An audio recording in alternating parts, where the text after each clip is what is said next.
As of 2012, almost all cars come with traction control. But what is it?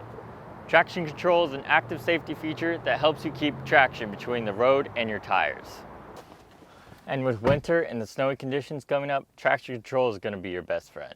It essentially limits your vehicle's traction by limiting how much each wheel can spin. If one wheel is spinning faster than what the car is going, it's going to lose traction, leading to hydroplaning or skidding. Roughly 9 times out of 10, you're going to want traction control on. But what's that one time that is not going to benefit you?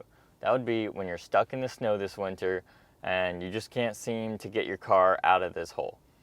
Well, traction control is just going to limit how much your tires can spin, and it's not going to dig through the snow in order to reach that asphalt that's underneath. In your car, there should be a button or a setting in the menus that turn off traction control. This should help you get out of the snow. So hopefully that helped you better understand traction control, and it's going to keep you safe this winter. If you have any questions, please reach out to Lexus River Center.